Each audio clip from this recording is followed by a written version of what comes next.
Welcome into the Oshner Andrew Sports Medicine Institute podcast studio for another episode of NewOrleans.Football presented by PJ's Coffee. If you're looking for a new car, make sure you check out my guy, Matt Bowers, one of his many locations throughout the region. Best cars, best prices, best customer care. He'll get you in and out into that dream vehicle. I don't know how we classify the Saints hiring of Kellen Moore. I don't know if that's a dream vehicle or not, but it sure feels like they, kinda had things work out in their favor in the end, but we'll see how it kinda all plays out. No, that Uh, it reminds me of my last purchase. Actually, we have the similar purchases, like a brand new Chevy Tahoe. Like, it's the best car I've ever bought. I, am excited about it. I'm not thinking about how I don't have, like, Maserati or what's the best car on that slot? Like, I'm not thinking about how I don't have that. I'm, like, really excited about the best car I ever bought. well, we'll see. We're gonna find out what it is. Then our first topic is, presented by Urban South. Saints hired Kellen Moore. They have a new head coach. Um And yeah, it kind of feels like this feels like one of the things where you went into it maybe not knowing what direction you wanted to go, what you wanted to have the end result be, but they set their sights on a bunch of coaches, don't get the first four or so maybe on the list. Kellen Moore emerges as the strongest contender in the end, accepts the job, like whatever it was, whatever happened after that meeting. But look, they go through the playoffs. Philly looks really good throughout the playoffs. He wins the Super Bowl, 33 points in the Super Bowl, and it feels like one of the things where if he did the Ben Johnson and was like, "Whoa, no, I don't want any jobs. I'm gonna go back to my job and do it," and then hit the market next year. I feel like we'd spend the whole season talking about how Kellen Moore was like a guy that got away, and everybody be talking about him as this young offensive mind, all kinds of hype. Everybody wants him. He's the prize of the coaching class. Like it feels like that's what happens if he goes back there, except the Saints got him now. And does that mean anything? Ultimately, no. Like he's got to go and he's got to succeed. He's got to coach well. He's got to do all that stuff. But it really does feel like they came out of here with a guy that like has all the momentum going in the right direction. Yeah, look, I think we said it in the previous show. If for some reason the entire league-wide coaching search started right now, I think he'd probably be maybe even slotted above Aaron Glenn, but at least slotted equal to Aaron Glenn, right below Vrabel and Ben Johnson as like the ultimate prizes. So this would feel like a big win, and it would have probably erased all the who cares that other people didn't end up interviewing for the job because the Saints got one of the top guys. But they did get rejected, and they deserve to get rejected. It's not a great job. I mean, this happens a lot. Like there's like Mike Vrabel didn't consider the what Saints, Jaguars, Raiders, or Cowboys. Like he went and took one of the top jobs because he got first pick. Aaron Glenn considered the Saints, but liked one job better. Other people were like, no, I'm going to wait till there's a great opportunity. It doesn't have to be a conspiracy. It's a fact. It's not a great job, but I also don't think they only got what they could get because more than half of their candidates rejected them. I don't think that's necessarily true. I think he would have been pretty high up on their list. I mean, we mentioned from the very beginning the 8 candidates we knew about. It started out as 7. 4 of the original 7 were young for young OC types. I guess Kingsbury wouldn't be a first-time head coach, but it was Kafka and Brady and Moore and Kingsbury. This is obviously an avenue they were very intent on exploring, and they were kinda like making Mike McCarthy wait until after they got the chance to interview all these young OCs who were still in the playoffs the second time. This is something they very much wanted to explore all along. So I don't think this was settling. I think this was sort of part of their vision. Yeah, I think obviously that there was the top tier candidates when Aaron Glenn said no, then it kind of became a open field. And yeah, I think they probably went into it interviewing Kellen Moore, Joe Brady, wanted to talk to Cliff, never got a chance to talk to Cliff. Who was the other one? Yeah. Kafka and Weaver. Like I think they probably were interviewing all those guys after, with that open mind. Hey, which direction is this gonna go? Weaver wasn't, the guy. Kafka wasn't the guy. Cliff didn't want to talk to anybody in the NFL. And the Saints never even put in the second request to interview him. And then Look, I think one of the things, like, it's very possible that Kellen Moore would have out or did out interview all of them. We know he out interviewed Weaver and Kafka, obviously. Um, I think one of the things to really keep in mind here is that Joe Brady and Kellen have the same agent. Yeah, look, Close. Joe's the ultimate cautionary tale. He shouldn't have taken that Carolina Panthers OC job. It made him look bad, and that's what this Saints job represents. I mean, look, kudos to Kellen Moore for taking it on. He putting a lot at risk. He might not have success here. This is not a team. It's definitely not a team that's set up for immediate success. It's going to take a while. It's going to take some patience for him to have long term success here. So, there's a reason this was toward the bottom of the list. I like the pickup though. I mean, look, I think they got a coach here that's probably you run down the list of things, young guy, good offensive mind, only 36 years old, which is kind of crazy to think about. 6 years Youngest in the league right now. 6 years of experience calling plays, nothing to do with the Saints setup. Like I think if you're like, look, at the beginning, we were kind of marking it down. In the very first time we talked about Aaron Glenn, like I was saying, hey, look, I know this is kind of like a BS reason, but I don't want him to come here because he's been here and like he knows people and it's going to be familiar. Like I want them to do something unfamiliar. Well, they're doing something unfamiliar and they got a guy that won the Super Bowl. Like we'll see. I mean, there's a lot to prove. You gotta overcome the roster. You gotta overcome all the obstacles. You gotta coach well. You gotta lead well. You gotta show everything that you're able to do.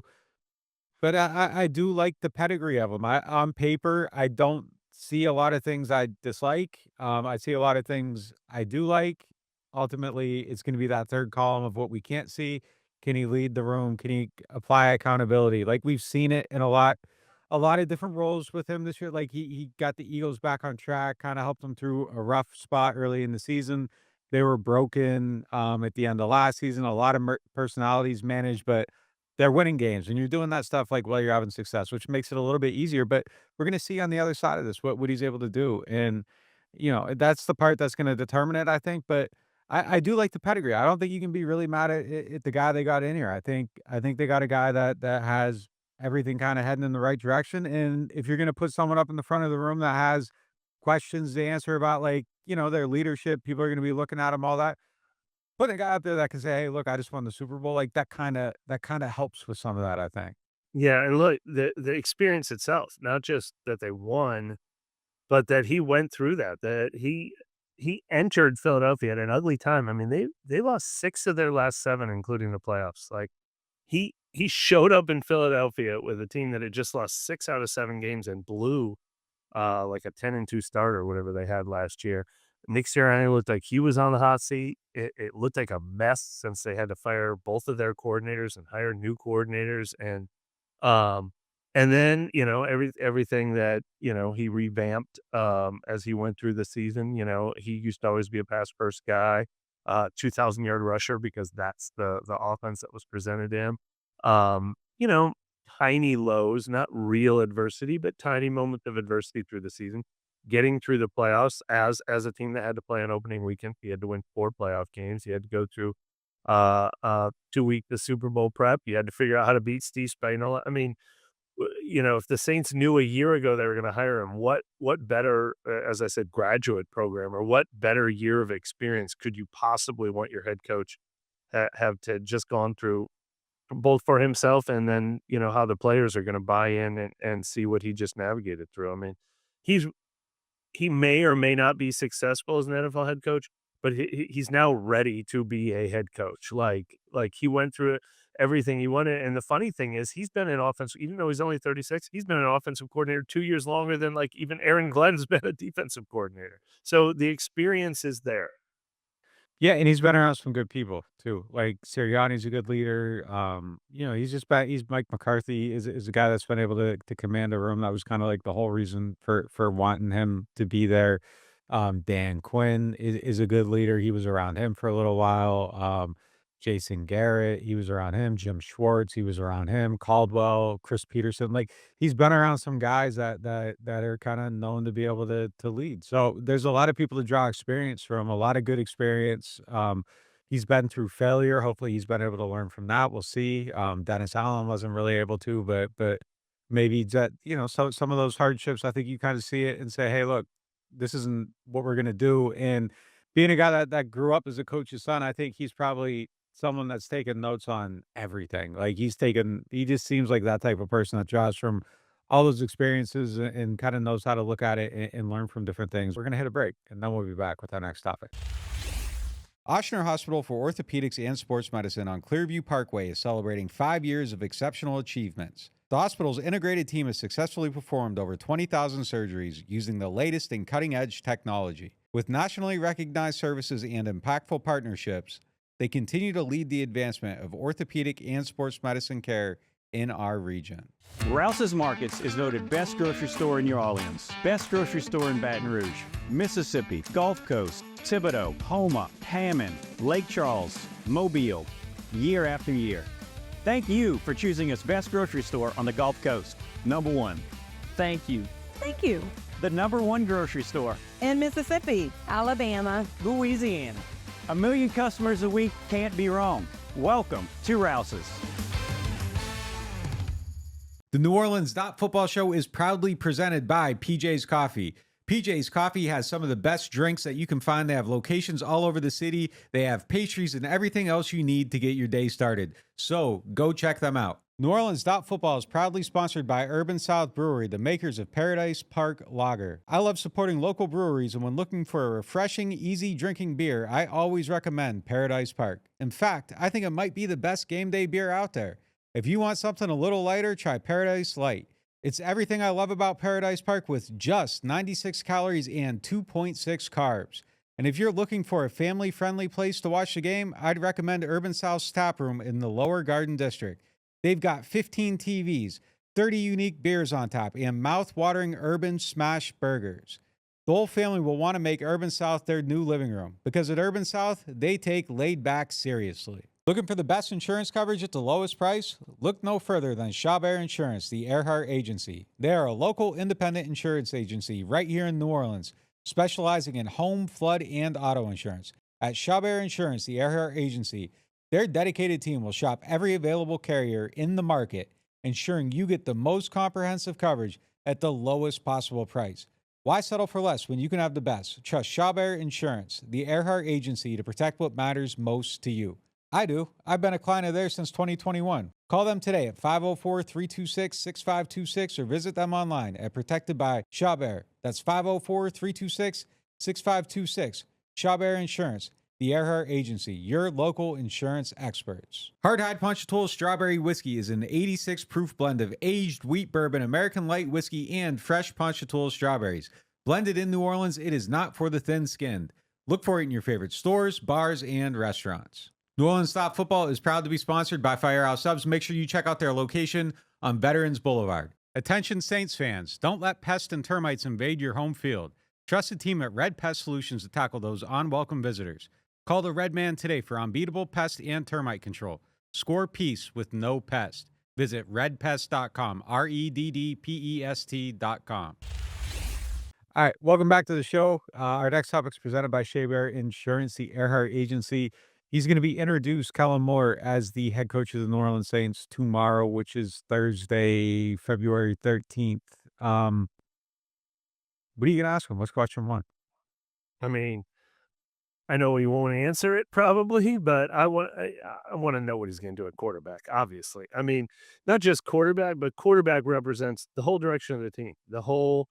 Are you going for it this year? Are you trying to be competitive this year? Or are you willing to take a more aggressive refresh that might take a little while? I mean, it's funny. Derek Carr represents all of that in one person. It's like if you keep Derek Carr, you're putting off the total rebuild. You're probably also keeping, I think, Demario Davis and Tyrann Mathieu, no matter what. Bigger question marks on Taysom Hill or Cam Jordan, but it's all kind of represented in what you decide to do at quarterback. If you're still trying to win the NFC South, or if you're saying no, this is the full rebuild. And I don't think he'll answer that question on day one. I think he'll be very diplomatic about it and say, we've got major decisions to make. I like Derek Carr a lot. Obviously, there's more factors that go into, we're going to get that kind of an answer. But I think if he was married to Derek Carr, I think he would say it tomorrow. I think that's what Darren Rizzi would say if Darren Rizzi was hired. I think he would say what he said at the end of the season, which is, I went 4-0 with Derek Carr. Like every game I won, he was my quarterback, and I didn't win without him. So it's possible that we get the strong, full on, hey, Derek Carr is going to be our quarterback this year. It's possible. I doubt it. But that's the major. I'd mentioned Sean Payton in Denver as the model I think they're going to follow, which was for a year he kind of went with what they inherited, and then he really started tearing it down with Russell Wilson and Justin Simmons and Jerry Jeudy leaving. But another model that I think the fans would like to see, I think I'd be interested in seeing, is Kyle Shanahan in San Francisco. They give him a 6-year deal, and they said, "Hey, we're going to go ahead and be terrible for a couple of years, and we're going to have patience with." Like, there probably is a feeling of, a crossroads right now, and it could go either which way, and I could see it going either which way, and, it does feel like the end is closer than the beginning for the Carr era in, New Orleans, and I could see it coming to an end this offseason, or I could see it next year, but it just doesn't feel like it's a long-term marriage at this point. No, I don't think so either. I mean, and look, all these things can be true of Derek Carr at the same time. I mean, he can be the best chance to win. If they decide to keep him and they decide to keep most of this roster together, it's possible that we'll be looking at it and be like, they could win the NFC South. Kellen Moore could want to do that. But he's delaying the inevitable reset, adding another $40 million to him and to the cap delays a reset. And I just think I'm ready for a reset. I'm very curious what Kellen Moore is related to, ready to do. I'm also curious who his defensive coordinator is going to be. He's not going to tell us that tomorrow. They have a process of interviewing, and you made a really good point. We don't know exactly what his offense is going to be yet. That's another thing we have to find out next year or tomorrow. Yeah. Yeah. Um, what else? What else we got for him? Yeah, I mean, he has talked about how he joined these different offenses and adapted around them. Like got to Los Angeles, he adapted some of the things that worked for Justin Herbert. I'm curious if he likes what he saw from the elements of the Shanahan offense and the run game that kind of worked for the Saints last year. Just today, we found out he's not going to keep Rick Dennison. All the other assistants have already been let go. So I don't think he's going to try to keep that exactly. But I'm curious if he'll share some of his vision for what he thinks. Now it's not someone else's offense. It's his offense 100%. What he thinks that should look like around here. Yeah, definitely gonna be, fascinating on that front. Obviously, I wanna know what his defense is what he likes out of a defense. We don't know anything about what he likes out of a defense. Wanna know what that is. But yeah, I mean, I think there's a lot of questions there. Like the interesting thing is we spent a week with him, so we kind of know his philosophies, in general. Like, what how do you like to do things? How do you like to call plays? How do you like to put together your plan? How do you incorporate it with the quarterback? Do you do the end of the week meeting? Do you like a big play call sheet, a small sheet? Like, is the font big on it? Was like literally something. How long are your play calls? Like, we spent 3 hours with this guy, just like, all right, got to fill up this time here, and it's not like he's a person that gives, like, loquacious answers, they're kinda, like, short, so, like, it's just rapid fire questions for 3 days of just kinda going over his football philosophy, who the teams he cheered for growing up, like, we could write a small book, like, we could definitely write a small book on this man, so kinda coming into it knowing a lot, but yeah, I mean, it's just kinda more the general, like, how do you build this, like, what's the alignment gonna be? What do you want outta what's your philosophy on the offensive line, all this stuff, alright, that takes us into our next topic presented by Hard Hat Punch Tool Strawberry Whiskey. What are you expecting outta Kellen Moore and the Saints in year 1? I mean, that goes into everything we just talked about, right? Like, how aggressive are they going to be in resetting and refreshing? I mean, is it Derek Carr quarterback or is it Spencer Rattler quarterback? That all kind of changes everything. My bet is we see Derek Carr and we see DeMario and we see Tyron and we see Eric McCoy and Cesar Ruiz and Tali Flogga and Chris Olave and Rashid Shaheed and Alvin Kamara and we see a team that tries to go over 500 if they can stay healthy and will probably be fairly competitive. I think just plain being healthier will still make this team kind of competitive. I think we're going to see, people being rejuvenated by a fresh offensive approach by restarting, kind of like last offseason when everyone was excited to start over in Clint Kubik's offense. And then I think we're going to see him hit his head on the ceiling because this team has depth issues and it has, roster issues and it has missed draft pick issues. And the team itself has a ceiling and there's only so far they can go. That's my pick. I'd be way more excited if it was, like I said, the Kyle Shanahan model. Like, take your time. He's gotten this roster. He's rebuilding his own image, that he has for this team. And year one will just be a tease as we get to year two and year three. But I think vision A is the most likely outcome. Yeah, I think there's probably some development that needs to happen as a coach too. I think there's probably a little bit of a learning curve there for somebody being as young as he is coming into this for the first time. So resetting in year one, year two would actually make a lot of sense. It kind of puts you on that timeline of all right, like let's figure this out. He can grow into the role a little bit, and then you're kind of ready to hit the ground running and go in year three with the rebuild being cleaned out and being able to kinda start making moves towards success at that point. We were looking at the cap last night, like, it's wild, like, it's really, really wild, like, you can't cut anyone straight up and save $3.8 million, like, no f ch po post June 1st, no pay cut, release later thing, like, just, "We're gonna cut this guy and save $4 million," can't do it, like, it's a tough situation to be in, and I just don't I don't know what they're gonna do, like, it's just feels so the only path out there's 2 ways out, like, there's just, like, the go wither behind a tree and die, like, quickly, like, y well, those are 2 opposite things, but yeah, go behind a tree and, put yourself out of your misery or try to outrun it, but there's no in between here, like, you either have to go all in or all out, and it feels like all out is the way out here, like, but that's not a process that can play out all at one time because of the way the cap is and all the restructuring and leveraging over the previous years, like, there's just not an easy way to get away from it, like, you have to do some restructuring to be able to afford to be able to do some cutting, and it's just kinda finding the balance in that, and I think it's probably a two-year process, of tearing it down, and I think they should just start it. I don't care what order it's in, I don't care if you do Derek Carr this year or next year, just show me that you have a plan for getting younger, better, cheaper. Hang on to all these draft picks, please. Do not trade any of them for Devontae Adams. Do not trade any of them for Justin Simmons. Like, like, yeah, if you can't cut anybody, at least like make 10 draft picks this year. Trade down for the first time in 16 years. Show, show that you have your eye on a future. Yeah, and I hate myself for saying that. I don't think they should do this, and I don't want them to do it, and I would be against them doing it until I saw it actually worked or something. But like, if you are gonna make a move, like if you're gonna make moves to try to be competitive, then just go all the way, no half measures. I don't wanna see a half measure. Like, if you're gonna do the thing and swing, swing. Like, don't check swing, like, swing. Like, swing the bat. Swing it as hard as you can.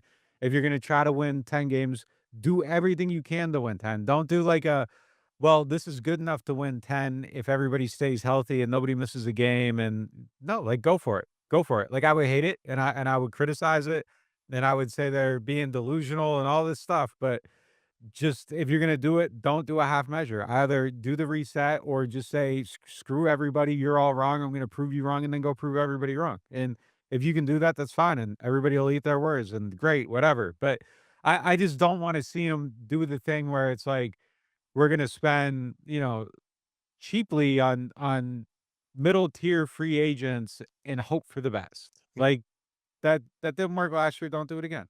I hope they take the bat out of your hands. I'm Uh, not the one swinging it. I'm not the one that's what I'm saying.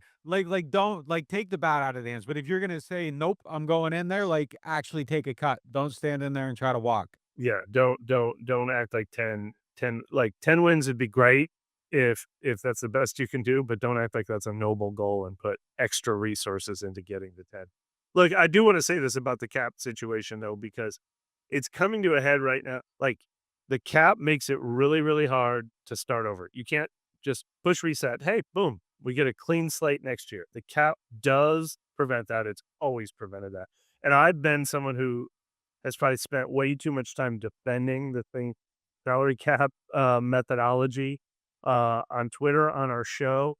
And I just want to make it clear, like when I defend the cap, I always say there is no there's no penalty for doing the cap the way they do it, like in the moment. If you want to take this $100 million overage that they've had since like 18 and push it off and push it off and push it off, you really can push it off forever if you want to. If you want to keep trying to win every year, push it into next year, push it into the next year, push it into the next year. But yes, there is a harsh, harsh penalty the year you decide, all right, this is the year we're finally going to pay the bill. Like we're going to stop. We're not getting a new credit card this year. The layaway plan ends this year. This year we're paying it. That hurts. That will hurt when they decide to do that. Whether it's this year, whether it's next year, whether it's never, who knows? That will hurt. I've never, if I haven't made that clear, yes, when you do pay, it's going to cost. I've just always thought it was noble to keep trying when you had Drew Brees, Michael Thomas, Alvin Kamara, Cam Jordan, Demario Davis. Like when you had a team that should be able to win the division, go ahead and postpone, postpone, postpone. Now I think it's time to pay. Just suck it up and pay now. Yeah, no doubt. Like, yeah, no one has ever pretended that won't hurt. That will hurt. It's just a matter of you can decide when it's going to hurt. And I hope they decide it's now or next year, or they give Kellen Moore a real chance to be like, hey, we're going to go through that and then see what you can build. So that is inevitable that will hurt. We've just seen a team that is like, no, I'll get the surgery some other. I don't have to get the surgery yet. I'll get it one day. One day you're going to have to get that surgery. I think it's time to do it now. Well, it hurt. It hurt last year, and they didn't get the surgery. Like they tried to limp through it, and they won 5 games. You Yeah. know, like so that it already hurts. Like just make it hurt on purpose, like all the way. Yeah, Yeah. you can win five. You can win 5 games a lot of different ways. The worst way to do it is when you're trying to win 10. Like, and that's what I was saying just a second ago. Like, i- if you're gonna do it, make sure there's no outcome where you can win 5. But if you're gonna keep going for 10, like really go for 10. Don't. But no, don't even go for it. Like the right answer is to just suck it up, get it over with, get rid of the old guys, start over at quarterback, and be clean in 25, 27. You know, be ready in 27 at that point. We're going to hit a quick break, and we'll be right back with the Martin's question of the day. Total Maintenance is one of the largest locally owned home and commercial service providers in South Louisiana and serve the greater New Orleans and Baton Rouge markets. They have a membership program that gets you 2 tune-up visits for AC and heating, as well as club membership discounts of 15% on all repairs, half off of all diagnostic charges, and 3-year warranties on most repairs for membership clients. This is usually priced at the low price of $24.95 a month per system, but if you tell Total Maintenance that you found them through NOF, they'll lower the price to $20.95 per month per system for as long as you keep the membership active. Services include AC and heating service and replacement, electrical service, plumbing service, as well as generator service and installation. They are Total Maintenance. Find them at tm-ac.com or give them a call at 504-841-3300, or if you're in the Baton Rouge area, 225-480-1000. Martin's is your go-to destination for everything merry and bright this holiday season. From an unmatched selection of bourbon, whiskeys, and wines to gourmet food, gift baskets, and catering, Martin's has all your holiday needs covered. Family owned and operated since 1946, Martin's knows the perfect ways to celebrate this season with loved ones.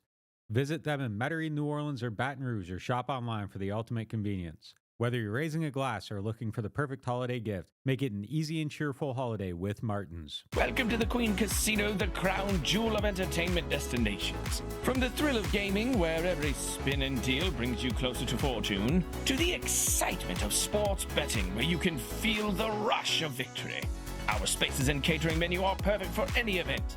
From business meetings to grand celebrations, immerse yourself in our vibrant atmosphere with live music that keeps the party going all night long. Join us at the Queen Casino. Your royal adventure awaits. Martin's is home to a wide selection of hand-picked barrel select bourbon, whiskeys, and more. Martin's, so much more than just wine. It is now time for the Martin's question of the day. Now that Kellen Moore is the head coach, what do you expect his philosophies to be in the draft? Do we have any idea, given what type of players he'll want now that he's in that role? Yeah, he's a little bit of a chameleon, right? In a good way. So far, it's been in a good way. He's shown, hey, you want to give me that Eagles offensive line and Saquon Barkley? I'll give you a 2,000-yard rusher. Um, like with Kubiak last year, we knew what to expect. We knew they would, want to, that zone rushing offense. That's such a big part of the Shanahan McVay system. And sure enough, they go and get Tali Fuaga, who was one of the best offensive tackles in the class with experience running that system and fit that kind of system. I don't know that with Kellen Moore. I don't know what he's going to look at this roster and decide that his philosophy is going to be. I think he will build talent first and then work around them. We don't know who his quarterback's going to be. We don't know what kind of a run game he wants to have. I mean, I do think he's going to look at younger, or I mean, smaller, athletic offensive linemen that they do have, like McCoy and Puaga and Tijeri's to an extent, and decide, to lean into that strength. But I would say maybe not another speed downfield threat receiver, since that is one of their strengths in Olave and Shaheed. But I think it's kind of wide open. I get the tight end, get the offensive tackle, get the running back from his alma mater, Boise State. Get a quarterback if he loves a quarterback, and build around whoever you draft. Yeah, I think it's just good players at this point, and obviously there's tweaks within it. This guy fits this a little bit better than that, but you needed a wide receiver before, you still need one now. You needed tight ends before, you still need them now. Offensive line's not good enough. Like, you need players everywhere. You need a whole entire defense, like, from front to back. So it's just, yeah, I think in general, just probably they just need to get talent and go from there and start building it out. But he'll make a guy fit like that. I think that's his greatest strength is that he's the great adapter. He's a passing guy who realizes he has a guy that can be the most productive running back and second most productive running back in NFL history. And hey, I'm going to lean into that. And okay, I got a quarterback who does this well. I'm going to lean into this. I'm going to change my philosophy for that. Oh, Justin Herbert's comfortable running this type of offense. I guess I got to change my offense because I'm not going to upend everything he does. Like, that's just who he is as a coach. So I think whatever the best player is, like, he's going to be able to make it work to his advantage. And that's a great thing. Like, you want somebody that can do all those different things. But that's going to do it for us on today's show. We will have all your coverage of the Kellen Moore press conference tomorrow. Keep it locked to NewOrleans.Football. We'll talk to you next time.